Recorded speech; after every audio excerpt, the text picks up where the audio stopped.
Mr. Chair.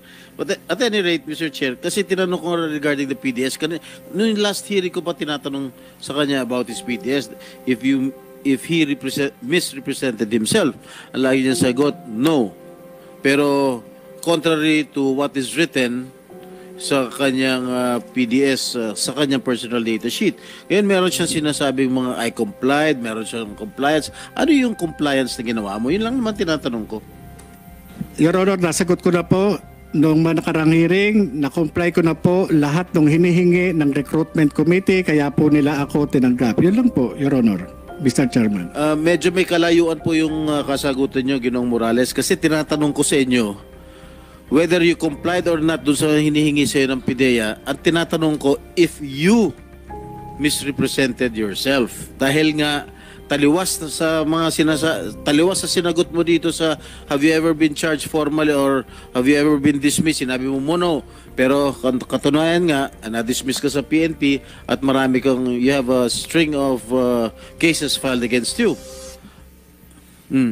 Your Honor, na-comply ko na po lahat. Ang recruitment committee po. Sandali lang ha. Sagutin mo tanong. Ako naniwala ako na comply mo lahat dahil hindi ka ma-appoint kung hindi mo na-comply ang requirements. Yes, Mr. Chairman. So bakit mo pa ulit-ulit na na-comply mo? Ay, na-appoint ka na nga ng PDEA eh. Meaning, hindi naman suruta nga ang PDEA na i-appoint ka kung hindi mo comply lahat ng requirements. Ang tanong lang ni Senator Jinggoy about that PDEA is the truthfulness, yung denial mo na please answer the question. Wala naman. Focus on the question. Your Honor, wala pong denial. Dahil lang, Jonathan, wala naman problema kung na-comply mo o hindi. That is beyond the point. Ang tinatanong ko, simple lang naman, did you misrepresent yourself to sa PIDEA nung doon sa iyong personal data sheet? Yun lang naman tinatanong ko. Yes or no? Ang sinagot mo, no. Kanina, sinagot mo no. Am I correct? Yes, sir. Pero the PDS says otherwise. Sino pa rin wala ko? Yung documentary evidence o yung kasagutan mo? Your Honor, may mga ano po dyan. Kaya nga po meron sinasabing na-comply. Kasi may mga hiningi po sa akin. Yun po yun. Yung sinasabi po nyo na yan, na-comply ko po yung mga lacking requirements na hiningi ng PIDEA. Yun po yun, Your Honor. Maliban dyan sa sinasabi nyo na yan, hindi ko na po alam.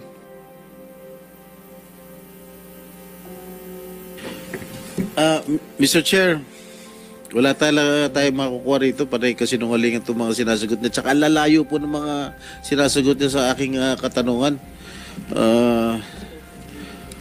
Hindi ko na po alam kung yung mga susunod mga katanungan ko kung talaga magsisinungaling pa rin to, hindi. So it's useless talking to this guy. He is a polluted source. He is lying through his teeth. Lahat ng mga resource persons pinasusunungalingan siya lang ang tama. So ano ba tatanungin ko sa kanya para kasinungalingan? I-deny niya, i-deny. PIDEA, ano masasabi niyo? Did he misrepresent himself sa PIDEA, sa PDS niya? Yes, Your Honor. So, follow-up question, PIDEA. Bakit siya na-appoint as agent kung may representation siya? Sigurado ako meron kayo dyan validation. Lahat-lahat. Sine-check niyo yan sa recruitment. Paano siya na-appoint kung may representation from himself? Sige. I will ask our HR officer, Your Honor, because at that time I was not yet part of PIDEA. So ikaw nasa HR ka na nung panahon nung... Not yet, sir. Right now? Not yet, sir. I was Not just yet. appointed last April 1, sir. Okay. So... Sir, I can only surmise that the PDS of Jonathan Morales was submitted to the Civil Service Commission, and I think the original also was submitted to the said commission. As to whether or not he complied with the requirements, for example, the clearances, among others, coming from his former employer, the Philippine National Police, we cannot second guess, Your Honor. But it is incumbent upon Mr. Morales to submit everything to the Human Resources Service of the PIDEA prior to his appointment. Kaya nga, ang tanong ko is, ayan, mag-swear ka muna.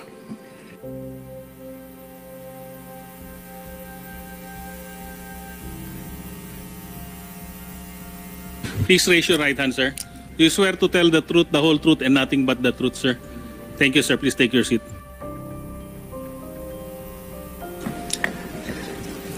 Kaya ang tanong ko nga, bakit siya na-appoint kung kulang ang kanyang requirements at mali-mali yung kanyang requirements? Sir, I cannot answer it because I do not have personal knowledge on the facts and circumstances prior to his appointment as PIDEA agent. General Coy, sir, you've been PDEA Director General. Posible ba mangyari ito? Na nagsisinungaling siya sa kanyang PDEs tapos ma-appoint siya as a PDEA agent? Wala bang vetting process na ginagawa ang PDEA? Your Honor, good morning, Senator Jinggoy and Senator Escudero. Good morning, sir. I have not been sa PIDEA, no, but sa PNP, I was the former director of personnel. Hindi ka pala nag-PDEA, no? Dangerous Dogs Board ka lang pala. Yeah, I presume Your Honor, I think when we invited General Santiago during the last hearing, I understand he explained the circumstances doon sa recruitment ni PIDEA agent Morales. According to him, as I remember, medyo kulang siya ng tao nung araw. Kaya siguro, I'm just assuming na siguro relax yung processing during that time just to comply with the manpower requirement. That's only an opinion, Your Honor. Thank you, sir, for that very complete pa yung memory mo sa testimony ni General Santiago. Actually, ako, medyo hindi ko na-remember yon, pero I can attest to that na sinabi talaga niya yan during the last hearing. Mr. Chairman, Yes, go ahead, Senator Cheese. can I make a manifestation? Yes, go ahead. Sa haba ng testimonya at daming sinabi ni Ginoong Morales, ang napatunayan lamang sa pamagitan ng mga testigong kumatig sa kwento niya ay ang mga sumusunod. Una, na pinatawag po siya ni General Serapio dahil sa away nila ni General Kakdak, ang kanyang superior. Totoo po yan. Meaning, kinatigan nung testigo yung kanyang sinabi patungkol doon. Pero hanggang doon lamang. Pangalawa, na may condo unit si Binibining Maricel Soriano sa Rockwell. Pangatlo, na may mga kotse ang PIDEA doon sa mga plakang binigay niya na sinang-ayunan din. Kung hindi ako nagkakamali, di ba ba? Ng PIDEA. Na nagpunta sa kanya si Ginoong Enriquez at may kausap siyang nagangalang Eric Santiago na na-videohan. Napatunayan din po yun. Yung nilalaman ng pag-uusap at kung ano yung rason sa likod, nasa pagitan na po nila. Nakakalungkot lang nga na yung standard na ginagamit ni Ginoong Morales na dapat gamitin daw sa kanya ni Senator Jinggoy, ayaw niyang paggamit, hindi niya sinusunod sa komiting ito matapos ang mabigyan ng buong laya na magsalita ng ilang oras itong nagdaang 2-3 pagdinig. I'd like to close, Mr. Chairman, by taking advantage of the presence of Secretary Coy. Sir, kindly submit to the committee, ano-anong klaseng drug test ba ang ginagawa ng kada ahensya ng gobyerno? Dahil galing po sa inyo yung policy, para sa piloto, sa driver, di ba professional driver's license, sa firearms, una. Pangalawa, pakisubmit din po sa amin kung ano ang inventaryo ng mga test na meron po ang iba't ibang ahensya, kabilang ang customs, kabilang ang immigration, ng pag-test na drugs. Baka mamaya, gaya ng sabi ng nakarang hearing, puro marijuana at sabu lang yan, pati sa customs at sa immigration. Hindi natin alam kung may nakakapasok na iba't ibang uri ng mga droga. At panghuli po, bakibigay sa amin kung anong available sa merkado para sa budget deliberations at nasa ilalim ng komite ni Senator Bato. Ano-anong klaseng test pa po yun nandyan? May test po ba na kayang malaman kung 1 taon meron o hanggang 1 linggo lang o 2 linggo? Di ba may mga ganon? O hanggang 1 buwan lang?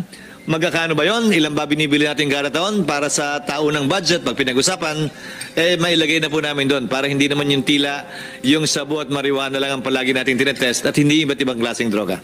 Sir? Yes, Your Honor, we'll comply. Maraming salamat po, Mr. Chairman. Sana maging bahagi po yun ng pag-uulat ng, Yes, ng komite. Yes, thank you, Mr. Senator Chairman. Chis. Thank you. sir. Please submit to this committee, sir. Yes, Your Honor, we'll go. Thank you. Senator Jinggoy, if you don't have any more questions, then we can, Hindi, si PDEA na lang. yeah, go ahead. Ano pangalan niya?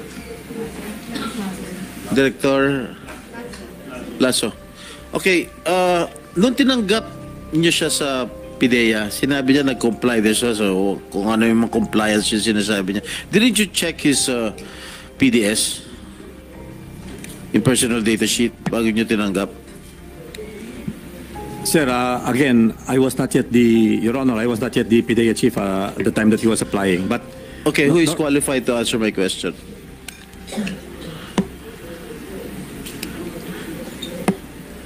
honestly, Your Honor, nobody right now is with HR at the time that Mr. Morales was applying. But I have brought with me here are the service directors, like for example, Attorney Kudia, who is our HR director now.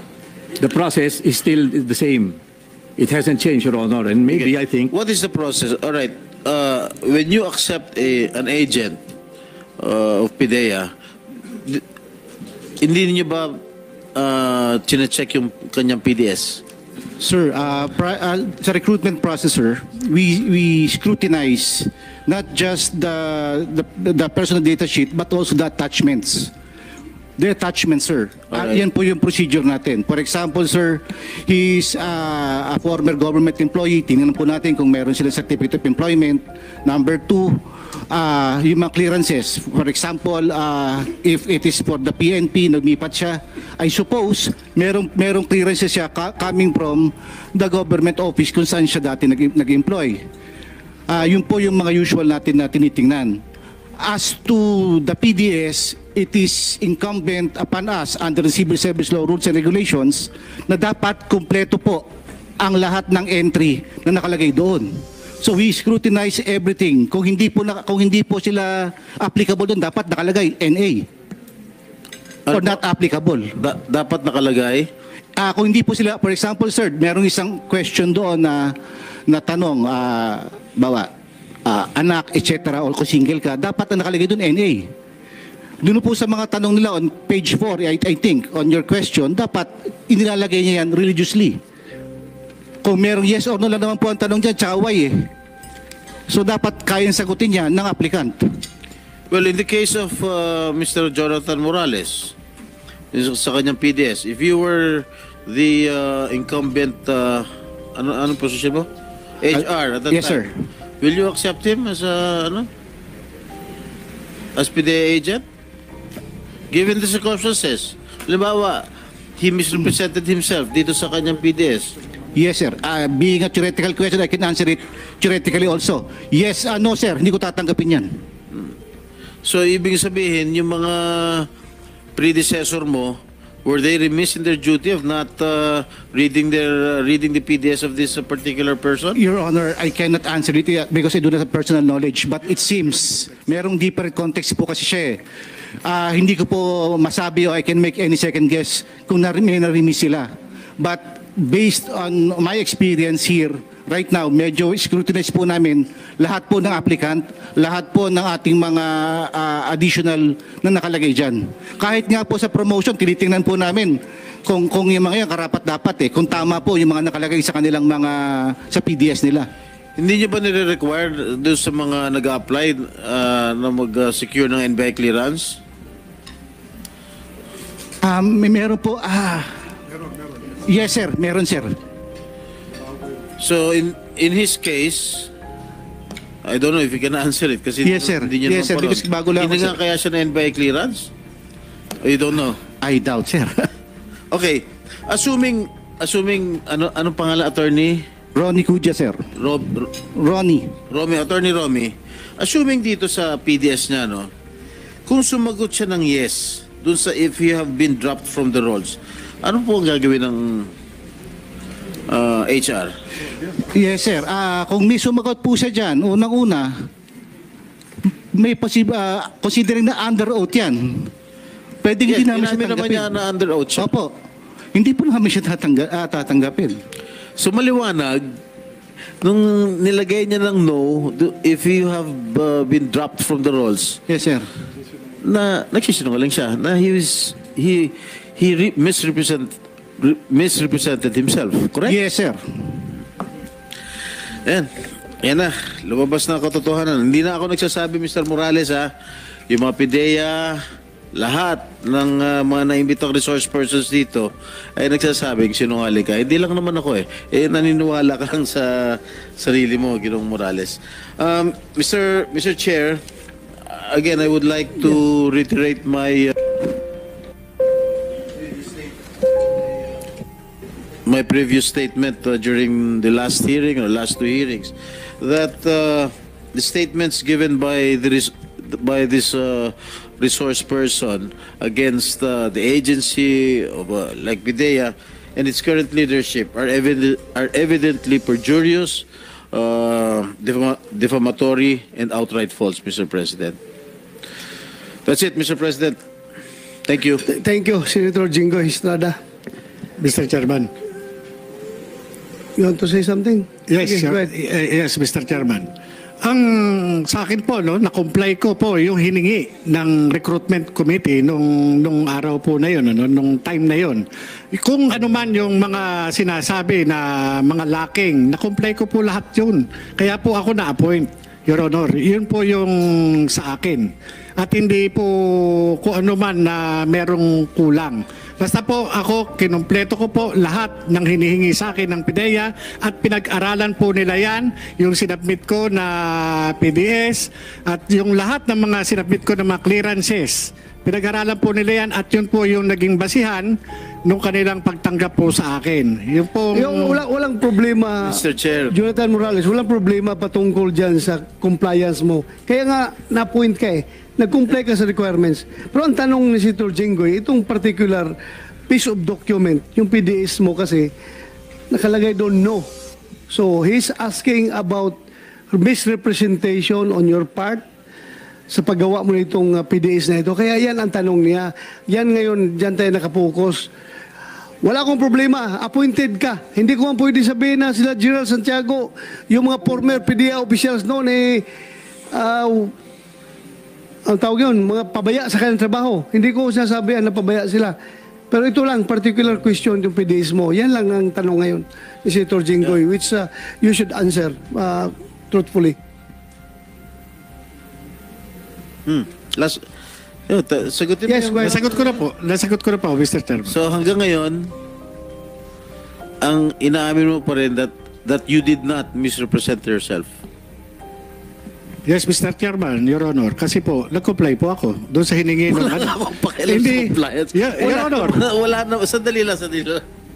Wala naman tayong pakialam dyan sa compliance. Kung nag-comply ka, good. Ang isa lang naman tinatanong ko, did you misrepresent yourself dito sa PDS mo? So you complied by submitting a falsified PDS. No, Your Honor. Ito Nag-comply po ako. Lahat po nung mga hiningi po nila sa akin noon na patunay, sinabmit ko po noon. Kaya nga po, yung pinakikita niyong PDS, hindi ko po alam yung ano niyan, yung... Hindi mo alam kung ano yung pinirmahan mo Yes, dito? Your Honor. At dahil may mga sinabit po ako, Your Honor. Let me finish. You mean to say, you are denying what is written here in the PDS? That you have signed it? Handwritten mo? Di ba? Sandali. Handwriting mo to. Hindi ko po alam, Your Honor. Morales, hindi mo alam kung handwritten mo yan o hindi. Just answer yes or no. Your Honor, Handwritten mo kaya yan? nga po gusto ko pong makita yung original, Your Honor. Certified true copy. Sandali lang. Certified true copy na nga ng PDEA yan. Andiyan na certified true copy. Tingnan mo lang. Yung pagkasulat na yan, sa'yo o hindi. Hindi yung sabihin na, hindi ko po alam. Yes or no lang naman ang sagot yan. Kung sulat kamay mo yan. Makita mo naman yung strokes kung sulat kamay mo yan. Your Honor, Your Honor, Mr. Chairman, ako po ay nag-submit ng mga dokumento at pinag-submit ako ng recruitment committee. Sa akin po, kung ano man po yung mga ipinatatama nila o yung mga kulang, yun po yung ibinibigay ko. Ako po yung mga dokumento ko, personal na dokumento ay naroroon po sa opisina, sa IIS. Noong kami po ay pinaalis, maaari po yung mga naiwan doon na mga draft na mga papeles o mga personal na documents ko, ito po yung ginagamit nila ngayon sa akin, Your Honor. Kasi po, sa akin po, hindi po ako makakalusot sa PIDEA, lalo na sa background investigation. Hindi po pwede yan. Kaya nga po kung meron mang mga entries na nakalimutan o merong mga entries na kulang, tinatanong po ito ng recruitment committee. At ito po isinasubmit. Ako po, yung mga dokumento ko po, personal, na naiwan doon sa PIDEA, nawalan po ako ng access. Kaya nga yung pong ginagamit ngayon sa akin na dokumento, hindi ko po talaga masasagot. Dahil ako po mismo, nag-submit po ako, nag-comply po ako, Your Honor. Nag-comply po ako. Yung mga personal documents ko na naiwan doon sa aking mga gamit doon sa PIDEA, ito po yung ginagamit nila sa akin. Kasi yung gaya po Hindi naman ginagamit sa'yo. Ginagamit yan, sinabit dito sa committee, certified true copy yan eh. Hindi naman yan panglaban against sa'yo. Ginamit lang ni Senator Jinggo yan para ma-establish yung credibilidad mo. Yun lang naman ang purpose noon. So, sulat kamay mo ba yan o hindi? Yung nandyan? Your Honor, hindi ko po ngayon Your Honor, i-ano nyo sa akin para mapag-aralan ko. Kaya nga po, hinihingi ko yung original, Your Honor. Kasi, Your Honor, kung maiintindihan nyo ako, Mr. Chairman, naintindihan kita. Oh, okay na. may mga dokumento ako naiwan sa PIDEA, Your Honor. Kaya nga po, nung nag-apply ako, may mga lacking ako na hiningi ng PIDEA. O eto, merong ganito. O, meron ka bang maibibigay na katibayan? Ako po, nagsasubmit naman po ako. Dumaan po ako dun sa sa maingat na pagsusuri, mahigpit na pagsusuri ng PIDEA, Your Okay, Honor. thank you. Senator Jinggoy, no more questions? Mr. Chair, hindi raw niya maintindihan kung handwriting niya ito. Papayagan niyo ba ako mag-request sa kanya kung pwede siya pumirma? Yung kanyang pirma lang para may compare ko. Yes, go ahead. You can do that. Yes, Mr. Chairman. Yeah. Pwede po. Comsec, please assist Senator Jinggoy.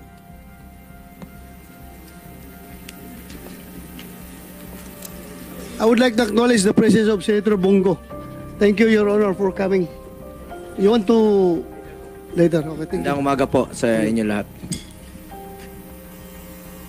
May hearing din po ako, Mr. Chair, sa Committee on Health. Ayun po, ongoing rin po. Pakita lang ako dito sa iyo sa Vice Chairperson. Mr. Chair, I was informed by the lawyer of Mr. Kumar that the doctor of Mr. Kumar has already gave permission for him to testify virtually, if you will allow it. But I have reservations, Senator Jinggoy. Yes, sir. Please understand my position na ang pangitingnan na nasa hospital bed siya, ini-interrogate natin, tinatanong natin ng mabibigat na questions. Ayaw ko po. Okay. Kaya pasensya na kung I appreciate his interest to be present online. But I don't want this committee to take part in the deterioration of his health. Despite doctor's advice na okay na siya, hindi ko muna makonsensya. So, hindi muna natin siya tanungin. Thank you, Mr. Chair. I bow to the decision and the ruling of the Chair, Mr. President. Thank you. Mr. Chair. Okay, Mr. Chair. Ang nagbigay na ng pirma si Mr. Morales. Okay? Mukhang malayo sa pirma niya rito sa PDS. Okay?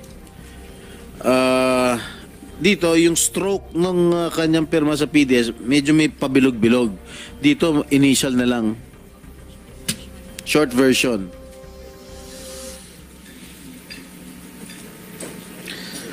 Ibig mo sabihin, itong pirma mo, hindi mo pirma ito?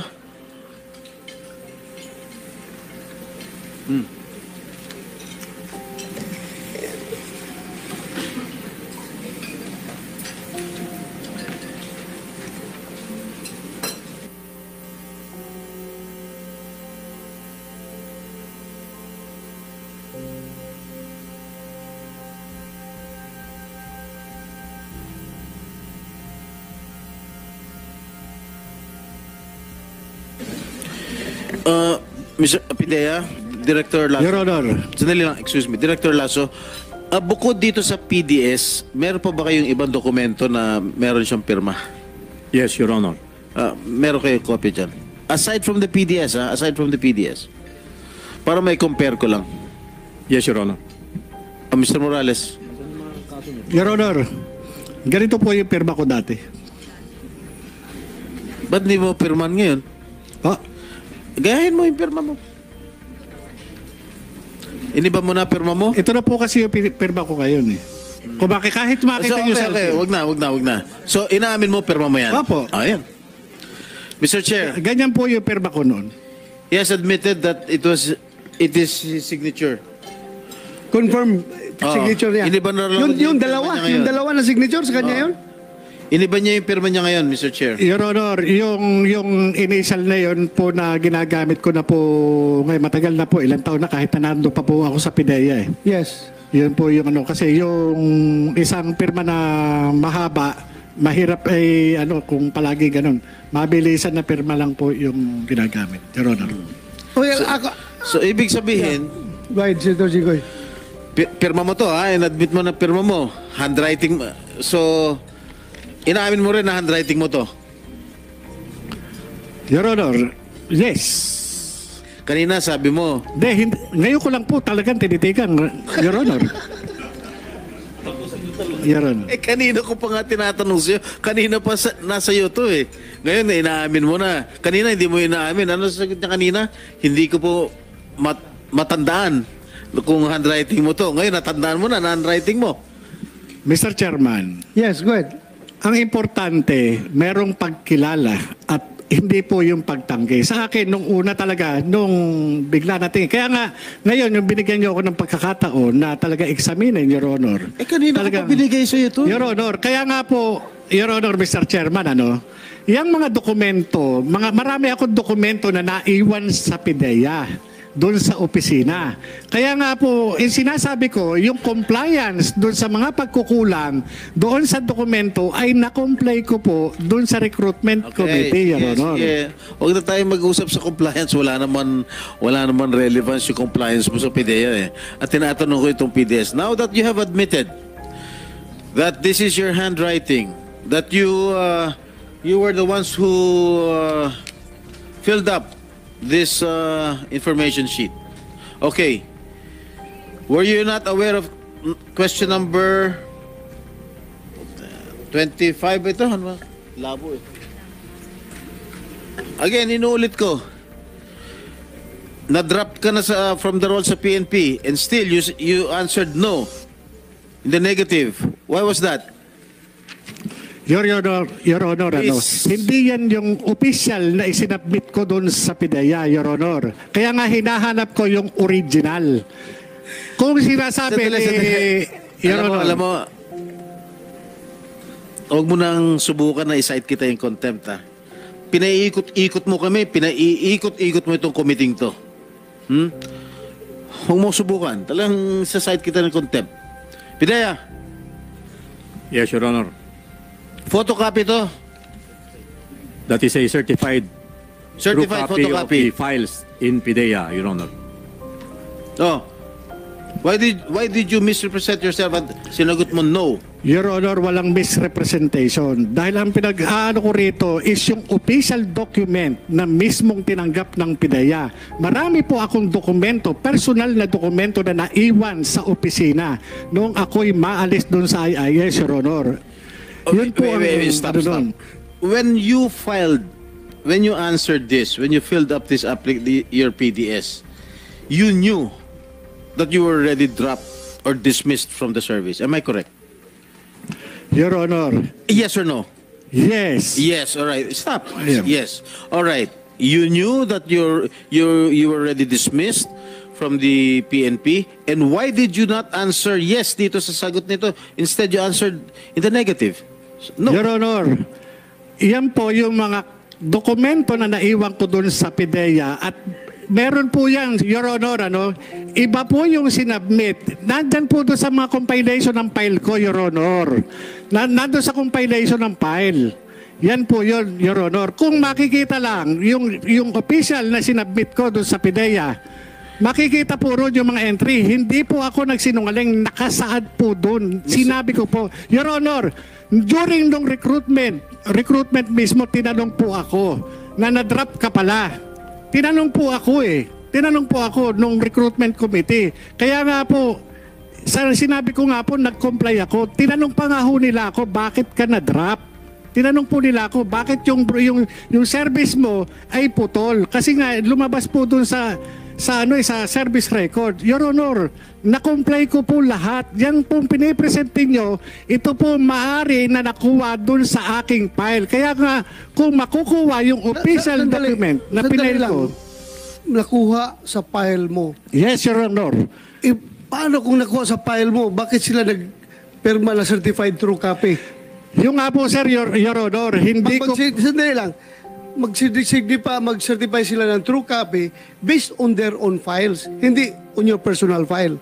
No, Your Ano Honor. nangyari dyan? Ito, Your Honor, yung mga document na personal file ko na nandun sa PIDEA na naiwan. Kaya nga kung ang pagbabasihan natin, Your Honor, yung mismong official document na isinubmit, yun sana ang ipakita. Hindi yung ito lang na, Your Honor, na kulang. Talaga kung magkakaroon po ng kukulang yan, kaya nga po ako natanong ng recruitment committee. Sige, sandali.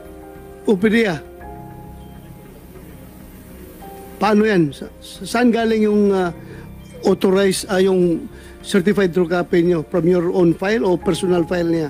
Sir, on the file, on the documents on file with the Human Resources Management Service, Your Honor. So, okay. So, official file ninyo yan? Yes, Your Honor. Hindi yan yung personal file niya na nakuha daw ninyo? Yes, Your Honor. We do not have any knowledge of any personal file as far as the HRS is concerned. So, that is official file?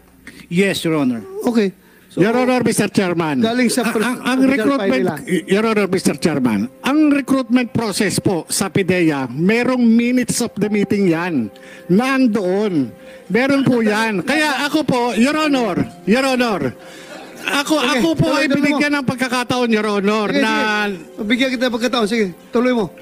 Your Honor, binigyan po ako ng pagkakataon na sumagot doon sa mga katanungan ng recruitment committee. Kaya nga po ako, sinasabi ko, nag-comply po ako dahil nga yung po yung nangyari po noong nagkaroon ng recruitment, Your Honor. Kaya nga, wala mag-question dyan sa compliance mo. Kaya nga na-point ka. Ang tanong lang itong document mo na PDS, yan ang tinatanong ngayon ni Senator Jinggoy. Bakit ka nagsabing no na hindi ka na-dismiss from the service? So yan lang ang simpleng tanong. If you can provide correct explanation, bakit ka nagsabi dyan na no, then maybe this committee will agree with you. Pero kung wala kang mabigay na maganda explanation, kung bakit ka naglagay dyan ng no instead of NA. Halimbawa, kung alanganin ka, not applicable. Ganun na lang. No, Your Bakit Honor. no ang nilagay mo dyan? Yung paglalagay ng no na yan, hindi ko po yan nilagay, Your Honor. Sino Yan naglagay? Sandali, sino naglagay yan? Wala po akong nilalagay na ganyan, Your Honor. Ako po, pagka ganyan, yung mga entry po na ganyan, hindi ko po sinasagutan, Your Honor. Kahit in A, sandali. Yung po, Your Honor, Mr. Chairman, yan po, kabilang dun sa aking mga personal file. Kaya nga po nung sinasabi ko nga po, nag-comply ako dahil hiningi po sa akin. Sa katunayan nga po, hiningan po nga ako ng kopya ng service record ng recruitment committee. At dun po, nakalatag po lahat ng aking mga ayos sa serbisyo. Imposible po na papayag ang PIDEA ng mga ganyang entry, hindi po yung ganon. Your Honor, Ako po, dumaan ako sa recruitment process. Mahigpit na recruitment process. Ulit-ulit na yung dumaan ka sa recruitment process eh. Yun po yun, Ano, hindi, Mr. tanong ko Chairman. lang sa'yo, ibig mo sabihin hindi ikaw nag-check nitong no? Ha? Ibig sabihin hindi ikaw nag-check nitong no na tinanong sa'yo, have you ever been separated from... Yes, Your Honor. Hindi ikaw nag-check Hindi ng po, no? Your Honor. Hindi po, Your sinungaling Honor. talaga ito. Kaya nga, Your Honor. Mr. Chair, sandali Mr. lang. Chairman. Mr. Chair, tinanong ko kanina kung pirma niya ito. And he already admitted na pirma niya ito. Tinanong ko rin kung handwriting na ito. First question, kanina tinanong, is this your handwriting? Sabi niya, hindi niya maalala. Nung present ko ulit yung kanyang, itong PDF sa kanya, pinag-aralan niya, inamin niya na handwriting na raw niya. Now, he is denying na hindi niya sinagot itong isang question. Eh, sino naglalagay ng no? Multo? Your Honor, ito no, yan yung mga naiwan ko ron. Did you, Pidea. Pidea. Sila may galing, sa kanila galing yan, Your Pidea, Honor. sa inyo raw galing to, kayo raw nag-check nung fill in the blanks nito. Your Honor, I am not Jonathan Morales. PIDEA is not Jonathan Morales. Mr. Chair. Mr. Chair. Yes, go ahead. I move that he be cited in contempt. There's a motion. For continuously lying before this committee. There's a motion of Senator Jingo Estrada that the resource person is cited in contempt. Any objection? Hearing none, Mr. Jonathan Morales is hereby cited in contempt before this committee. Bring him down.